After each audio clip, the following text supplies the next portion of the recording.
We already had a son, and we weren't so sure we were going to be able to have another child, so when we found out Kelly was on the way, we were very excited.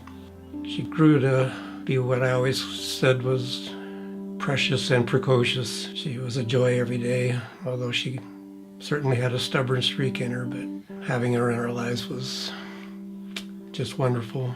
Kelly was probably the most loving child I've ever known. She made a point to go out of her way to interact with some of the kids that had some developmental disabilities, and there was a girl who was bipolar that no one talked to.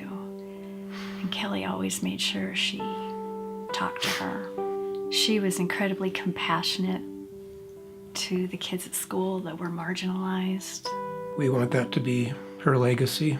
She could have been such a major help to this world with her love and compassion. After seeing what she had been through, we didn't want kids or their loved ones to have to experience the same thing.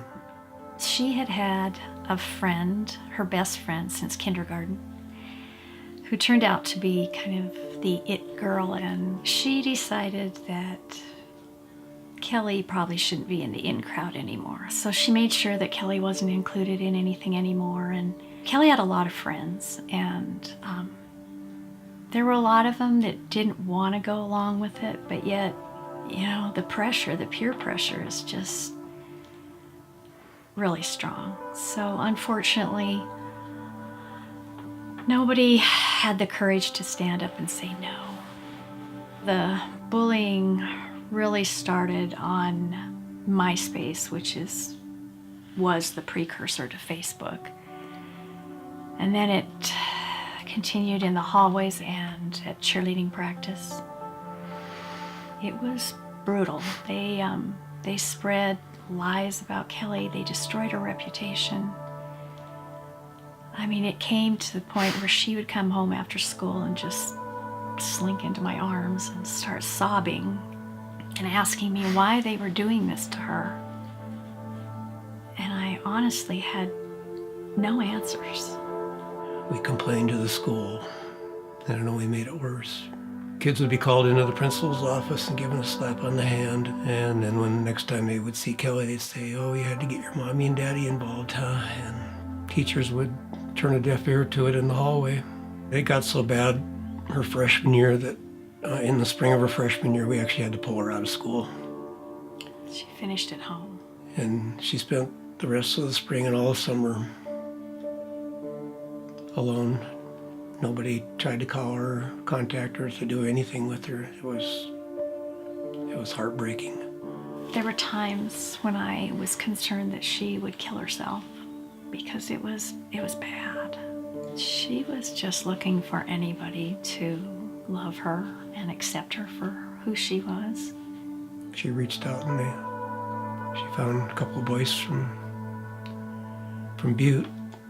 Unfortunately, she and her friend snuck out and went on this joyride with these two boys. And the young man who was driving had been drinking and was going way too fast, and they came over on the top of a hill and there were elk, and he couldn't stop. And Kelly was in the back seat and she was killed instantly, and the other three kids in the car walked away without even a scratch. But you know, we publicly forgave that young man because he had no malintent. He didn't want Kelly to die. He cared for Kelly. There are some kids who did have the courage to come forward after her death and say they were sorry. It wasn't until after she was dead that we found out how many students really cared for Kelly. All they had to do was say hi to her in the hallway. That's all.